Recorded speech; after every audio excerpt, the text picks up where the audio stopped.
Okay. Sorry about that. So I accidentally dropped the camera and hit the record button. So this is part 2. At least you got to learn how to make an American account out of that. So there you go. So yeah. Anyways, this DMT trip I characterize as the most stereotypical, archetypal, I don't know, just what, it lined up with what you hear other people describe, like, sprites, mythological creatures, and many entities, as opposed to usually I just in hyperspace am communicating with like one entity or two entities that seem intertwined. This was like many entities, and they were coming out of this vortices and like boom, boom, boom, boom, boom, boom. Just like, and usually when I see entities, they're like transforming from one thing to another, to another, to another. This was like, what Joe Rogan talks about. They're like, look at this. Oh, or Terrence McKenna, like, look what we can create. Like, wow, isn't this cool? And I was like, yeah. It's like giddy school kids. Yes, please show me more, please show me more. And I think it was the mdma that it just gave it this ecstatic feeling. Because usually DMT is very serious for me, anyways. I mean, I get feelings of love, but it's serious. This was like playful. This was like I entered a cosmic sandbox or something, and everyone's playing around with their toys and showing me this, that, and the other, and not at speeds that are like fucking, making my brain sizzle. But I remember, yeah, so I and there was no traces, despite, the intensity of the visuals from the ALLID at this point. Even though I still found them underwhelming, it was, still very apparent that I was tripping on lysergamide. It was considered as, verging on a strong dose, or the start of a strong dose, what I did, along with the mdma, which is very strong in itself. But it was the mdma, I believe, that gave it this heightened sense of just exhilaration and just this lack of the stern, serious, like, we need to have a talk about your life kind of tone that DMT takes, for me, for the most part. But and if you ask me what to remember, I'm gonna have a very hard time describing that. I just, I remember entities. I remember seeing leprechaun-like entities and stuff like that. But again, they're transforming out of a giant vortex. Very, not anywhere near as fast as some of the trips I've seen, but like at a pretty rapid pace. And so I'm taking in quite a bit of information. And I remember after I exited hyperspace and ended up in the, what I like to call the interdimensional transfer station or whatever, where I always see the big Fabergé egg-looking thing that, if I can manage to get inside it, I see like cityscapes, and I see entities kind of spinning around, like in video games. I don't know, if you remember some video games, like I believe Halo had this, where like they had these glowing pads, and if you stepped on them, they would shoot you up. Like, these Fabergé egg things, they always are spinning around with entities that look like, they stepped on one of those and then went, yeah, anyway, so I ended up there. But it was so interesting because this was when I was like coming to and I could move a little bit, and I found if I looked at the different parts of my surroundings, I started to get different feedback from, like, the entities, what have you. It was like consulting different parts of my mind to get input on sort of the same matters. And I remember I came to so many revelations that I forgot most of them. You know, this tends to happen. You know, when you do psychedelic drugs, you think you got the secret, and then you forget it. You know, you shit the bed. No, I'm just kidding, because I still remember some good ones because they were actually relevant to my life, and you know, like some potential business ventures that might be going on, and some very important factors that I was like overlooking. Yeah, I remember I missed, you know, the remembering verbatim of something that had to do with maximizing my potential. Oh yeah, it was like channeling my energy, like even the bad energy, like the anxious energy, stuff like that, in such a way that it can be used to, like, you know, direct towards concentration or expression, or, you know, particularly something like expression, like an outlet. You know, so you're getting rid of that, you know, negative energy at the same time. You know, and this is not a new idea to me. You know, I try to channel my depression through working out and writing. But you know, it was deeper than I'd gone on that thought before. But like, I know I went way deeper than that, but I just can't remember it for the life of me. I'm sorry. Like, yeah, no, it was a fun experience. Like, DMT is usually fascinating, but I don't know about, like, it can be fun. Like, you know, I developed a method a while ago for having what I like to call a one-man party.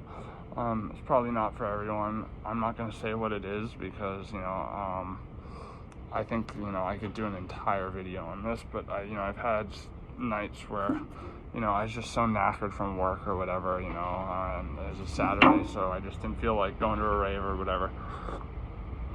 And so I found my own way to completely have a fucking blast on my own. And, you know, not in a way that was like so gratifying that consumed the rest of my Saturdays. No, I'd still go to raves and stuff like that. This was just, you know, something to fall back on if all else failed. But yeah, no, it's a very fun method for me to get completely fucking blown out of my body, lost in the music, and just having a blast. If you really want me to share this method with you, let me know. But just keep in mind that it deals with not just one ego death, but two types of ego death at the same time. So not for everyone, but if you can handle it, trust me, it'll be some of the most fun you have ever had. But I just really have to, you know, emphasize that caution that it is very intense. But like, you know, maybe it's just because I had a lot of training from being prescribed large amounts of ketamine for a long time, having the ego death experience, but then listening to like Alabama 3 or something and just like fucking jamming, like I start coming out of my body and I'm like fucking dancing on my bed to the point where my parents come upstairs and they're like, are you jumping on the bed? What the fuck are you doing? Like, I'm just having a blast, and the visuals are like in tune with the music. Like, you know, you know, speaking of which, I had a very cool ketamine experience recently where I got my guy, my good friend, to very kindly give me half S, half R, because that's what they prescribe for pain. You know, R is like consider R and S ketamine like indica versus sativa. Like S is like, it's more uplifting. It seems to last a little longer, but it's nowhere near as like boom. Like people don't like, you know, being someone who's, you know, let's say served to customers. No one wants S-ketamine because it doesn't make you K-hole unless you do a lot of it. But it's got more of a psychedelic quality to it. Like, you actually get like kind of like minor open eye visuals a little bit. But everyone wants to be knocked the fuck out by R. But the thing is, just straight R has really boring visuals. But when you mix the two and you K-hole, it's something else entirely. It's like a just visionary experience. Unfortunately, I find I forget more of that than I do a DMT trip. Actually, way more. I think because of the anesthetic quality. I'll sometimes come out of like an hour-long K-hole to just realize that I'll be like, oh my god, fucking, like my outlook has completely changed. That was like beyond incredible. I can't live like this anymore. And then I'm like, wait, why? Oh fuck. I only remember like 3 frames of like what I even saw. Shit, what was the message? This is again going back to like, you have this idea in psychedelics that you come to the secret and like fucking you got it. And then boom, boom, boom, boom, boom, you get hit by 10 other, revealing revelations about whatever, life and just topics of great magnitude and that could change the world, but you forget them because it's just bang, bang, bang, one after another. With this recent ketamine experience, like I deliberately kind of wanted to anesthetize myself, so I did like an intramuscular shot of quite a bit of it, and I didn't anesthetize myself necessarily, but and by the way, like I very rarely do K now, by the way, like I do it like max like 1 dose like once a week. I'm trying to keep it even less than that. You just have to understand that like it really fucking helps my pain unlike anything, and it actually gives me some lasting relief, which nothing else does, unfortunately. But I mean, like my bladder is like way better after the break I've taken, so plus I mean I'm not gonna be doing any ketamine for a while. I mean there's just this one time a couple days ago. Anyways, I don't have to fucking justify myself. I'm here on this channel to be fucking honest, whether you like it or not. Not to sound like a dick or anything. I'm just like, being honest for the sake of like, oh, maybe you can learn from me and not make the same mistakes, or maybe, I'll get a little worm of an idea in your brain, maybe a seed of an idea, that sounds better, and it will grow into fruition through you, and I think that's beautiful. I think, inspiring people to cultivate their own ideas based on your influences is like the best transmission of energy, except for, like pure love that, one can give, but again, I digress. So, I think I'm partially stalling here because I'm like also struggling to remember a lot of this ketamine trip, but I will tell you one scene that played out that I remember very distinctly. And here's the thing about ketamine that not a lot of people know. Like, you can have crazy visuals without fully anesthetizing yourself, but you have to close your eyes and you have to keep them closed for at least a minute. And usually with eye shades, like you want to block out any light. I find that like you get a very deeper, like a much more introspective like plunge into the subconscious, but it's like you pick up speed the more time you spend in that state. So after about 5 minutes, you'll be like somewhere crazy, but for maybe the first 2 minutes, you'll be like, oh, this is just like red and then some blue spongy looking shit, and like, I'm just kind of moving along slowly in a line like this is boring. But just trust me, it's worth the patience, and plus you can interact with it too. If you're not anesthetized, you can kind of like, move your head around and go like, move your eyes around, and it will, affect the visuals. You can do the same with, your hands, just going like I find you can affect visuals doing like specific hand gestures on just about any psychedelic, actually any I can think of, honestly, because I tried it on all of them. Anyway, so one specific scene. It was like a church, inside a church, and I was like watching it from a bird's eye view after I had willed myself to leave my body. Like I was like, I want to see myself from the ceiling. Like, I've never had that experience. oddly enough, I got a lot of out-of-body experiences, but never like seen myself. And I remember just focusing very intently, and yeah, I raised up and I looked down and I saw it looked like a red laser connecting me to me lying there. And I remember me lying there and kind of looking up at the version looking down, like, but then the scene unfolded because I think that was just a hallucination. My brain's not capable of, you know, like creating this entire city, you know, the universe down to every detail so it can simulate me fully astral traveling, like, you know, and being able to say, like, check out my old house across the water. Like, you know, I don't think my brain would be capable of that. I mean, I've flown in dreams, but, like, you know, stuff kind of is imperfect, falls apart, you know.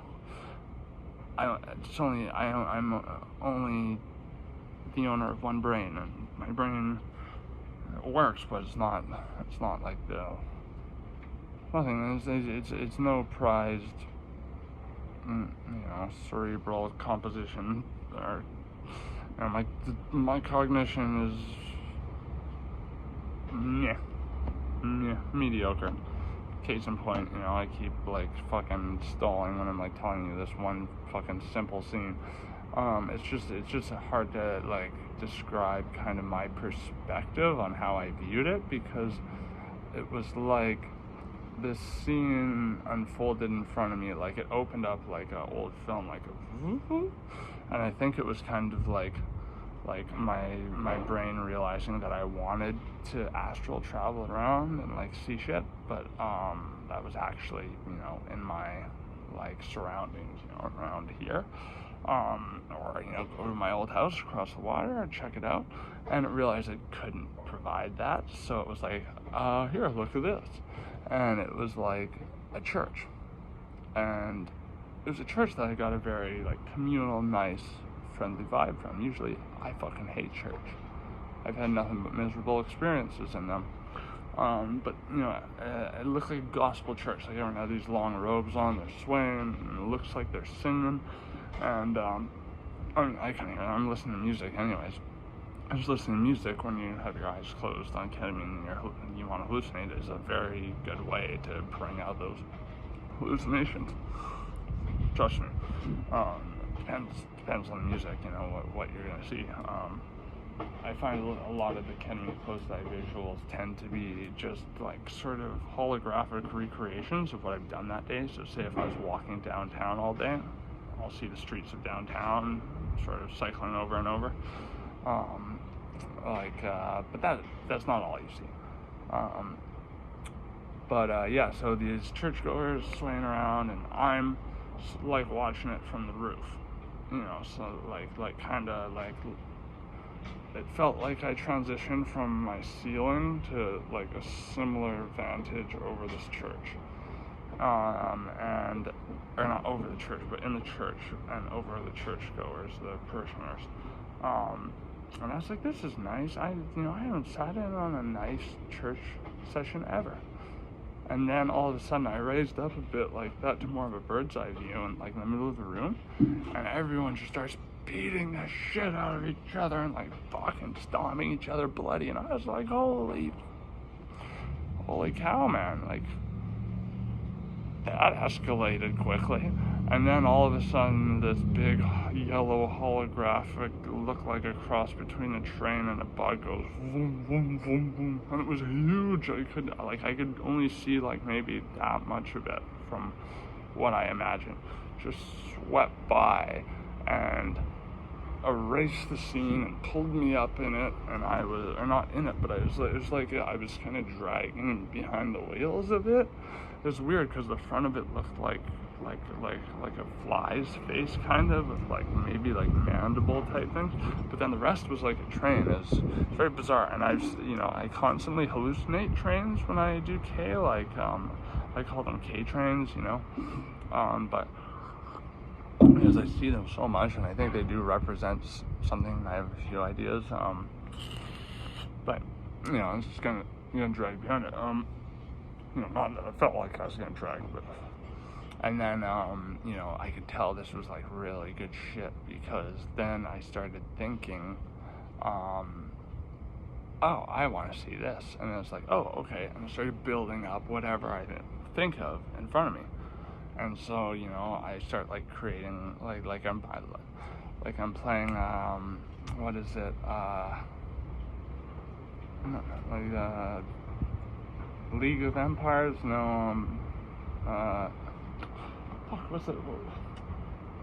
Age of Empires kind of thing, where it's like I'm building up little towns of people and they're moving around. And yes, I've asked myself the question, oh, what if I accidentally just like became an agnostic god and really created a little town in a tiny little fucking like spot of land, and now these people are stuck there indefinitely.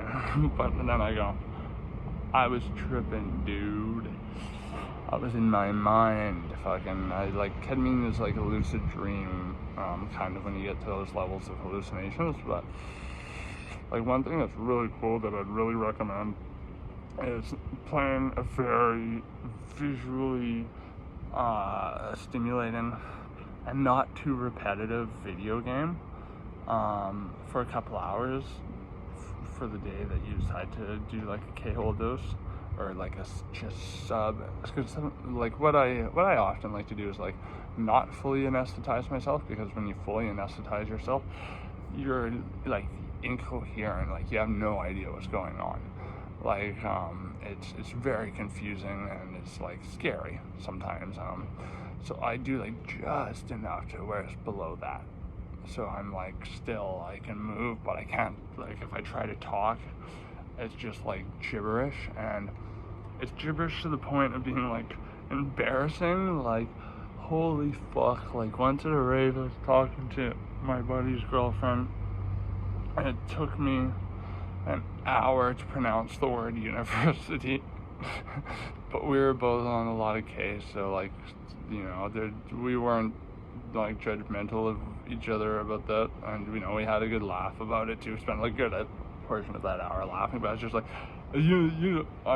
I'm having trouble with the word unit, and she was like, I get, like, but yeah, I did do enough where I can tell like I'm about to be anesthetized, like, cause like when you do enough to KO, like it's weird, you feel it's almost like your muscles become super relaxed to the point where like I'll notice that the joints in my shoulders seem to be like almost like partially dislocated. Not that it feels that way, but I mean like the muscles are so relaxed, like my arms are flimsy, my shoulders are flimsy, my joints are flimsy. So, you know, walking and stuff like that becomes very hard. I, you know, recommend lying the fuck down if you're gonna do this. Otherwise, you're asking for a world of hurt that will come and get you, you know, after you come out of it, because you won't feel that hurt probably when it happens. Like, I'll give you an example, okay? So, this was when I was doing it, like on the hour, every hour, I did like, my tolerance got very high, and this was just R, so it was like the stuff that like fucking knocks you out. And I was up here, my friend smoking a fucking joint, and like, I went and I did a whack fucking, like 120 milligrams of this stuff, which, holy shit, that would make me just like black out now. And so these stairs here, I don't remember this, but apparently, like, I mean, when I have socks on, they already are kind of slippery, but apparently I just went, like face plant, boom, boom, boom, boom, boom, boom, and, like, got up, and she carried me kind of down to the next flight, and I went boom, boom, boom, boom, boom. Like, I was so lucky I didn't hit my head, but like I got like this scar from the carpet burn on my forearm, and that was kind of one of the turning points, and being like, maybe I shouldn't do so fucking much of this. But I remember like just being on the kitchen floor and opening my eyes and being like, did I anesthetize myself? Sorry. or no, I deliberately said, did I anesthetize myself again? Because, as I said, I was doing this every hour on the hour, so this was happening quite frequently at this point. But, you know, I was always sitting or whatever, so, you know, I luckily didn't hurt myself in the process. But then I blacked out again, and when I came to, it was like everything was spinning, and then I like got kind of slapped back into my body, and my friend was sitting beside me, and I could see like multiple versions of her just kind of spread out up to the ceiling, and everything looked kind of digital, and I was just thinking, wait, what's she doing here? What, like for some reason I thought my dad was there, like fucking looking at us, you know, like, you know, I was house sitting at the time, and my parents were in Europe. I was just like, what the fuck's she doing here? What the fuck's she doing here? Like, what's going on? And then within like a minute, I was like, oh, I just must have fucking anesthetized myself. Oh yeah, whoops. And then I asked her what happened, and she told me, and I was like, oh. And then an hour later, I felt the pain on my forearm, and then on my hit from the 2 little things of carpet burn I got, which I'm lucky I didn't hit my head or anything. She said it didn't look like I hit my head, but I mean, that was A, very embarrassing, and B, like, yeah, no, I'm taking this too far, like, you know. So that was, you know, partially a deterrent, but, you know, it's just proving my point as to, again, why you lie the fuck down, put some shiz on, listen to music, like, if you're going to do something like that. Now, to wind the tape back a bit, I can impart with you my method of the one-man party. You gotta be a serious psychonaut to be able to do this. Not that I in any way consider myself a serious psychonaut. Like, I think just as prone to fucking losing my shit on hallucinogens as anyone else is, but the thing is, I usually don't, because I have little problem sort of submitting to experience. Oh yeah, by the way, blunt. Perfecto. Not, well, I mean, it could be prettier, but it'll do the fucking trick. Yeah, but I could share this method with you, but again, it's 2 types of ego death, and yeah, you know, something you really should be lying the fuck down for, and something that you have to do in a way that is very regimented, so you don't fall and like smash your fucking face or whatever. But, you know, it will make you enjoy your favorite album more than you've ever enjoyed it before. I can practically guarantee you that right now. Anyways, not that I'm going to do this mysterious secret having the ultimate good time or something I'm going to charge you for or anything. No, fuck. I'm just hesitant to tell people, because I want people to fucking hurt themselves in the process, or just, you know, do so many hallucinogens that they get kind of freaked out, you know, or they, you know, catalyze some, you know, predisposed mental illness. You know, I really advise, you know, a lot of caution with psychedelics, especially when it comes to finding out your family history of mental illness, and you know, being aware of your own traumas and stuff like that. Set setting, yada yada. You know, you've heard this before, I'm sure. Just I can't stress it enough. But yeah, no, it's a good way to have a blast. I just you know, I would expect if you were to request me to share this, I would just expect you to be responsible and to follow what I say to the T. But I'm probably going to change some parts of it, because even though I use intramuscular ketamine, I'm giving too much away, I don't advise that you do unless you're like under clinical supervision. Because here's the thing, I taught myself to use needles as a heroin addict for years, and like I went to supervised injection sites. They showed me how to do this shit, like, you know, mind you, I still injected so much that I scarred the fuck out of my arms. But intramuscular injections are different than into the vein. I would not ever suggest you do like straight into the vein shots of ketamine. I wouldn't do that unless I'm like getting an infusion, and like they have me sat down and 2 nurses by me and everything, and an ambient kind of environment, comforting environment, because it's just, it hits you in 2 minutes, yes, but once it hits you very fast and very fucking hard. Like it's like a, and then you're zonked, like you're fucking, like with pretty low doses too. So I would suggest, if I share this method, to cable by snorting it or something. If you really want to take the plunge with IMing, I really fucking urge you to please be very careful about it. Do all the research on it you can. Make sure to have a safe supply of clean needles. Make sure they're big enough. Make sure you're actually injecting into muscle. Make sure you're sterilizing your arms. I'm covering the camera, my bad. Make sure, there's just there's plenty of advice on blue light and Reddit that you can take. You don't take it from me, because again, I'm not advising you do this, but I just know some people will do whatever they want to do regardless. I'm not judging you, just saying I'm not telling you to do it. I am trying to steer you in the opposite direction. Yes, I do believe it is the best way to experience ketamine. I believe you get the purest ketamine experience out of it.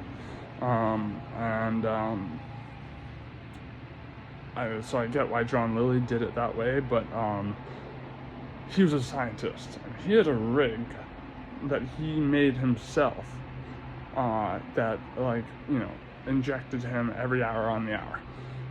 When I was IMing every hour of the day, I was covered, trust me, I'm very, careful about, because, I don't want to fuck my body up any more than it already is. I'm very careful. I never use, never share, never anything like that. No.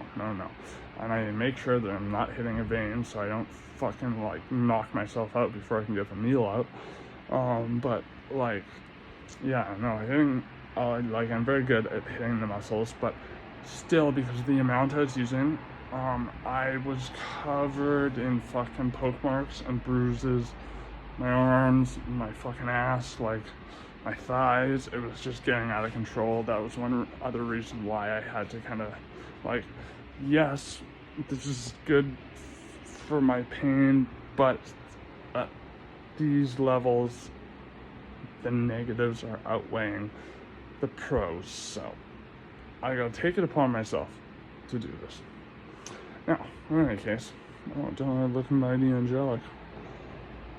Not anymore. No, I still got, my hair's all lit up like it's in the sun. That's cool. Anyways, in typical me fashion, I fucking lapsed into multiple different things that I didn't intend to talk about, but hey, there you go. Fucking, you got more for the price of admission, so bueno. And sorry about fucking accidentally ending the first part, before I even got into really this. But you got to learn how to make a great Americano, and trust me, I've never had an Americano as good as one made like that. Even from good ass coffee stands. Fucking most places just don't know how to make Americanos for some reason. Anyways, fucking catch you later. Bye-bye. Time for a glass door kiss. Blah.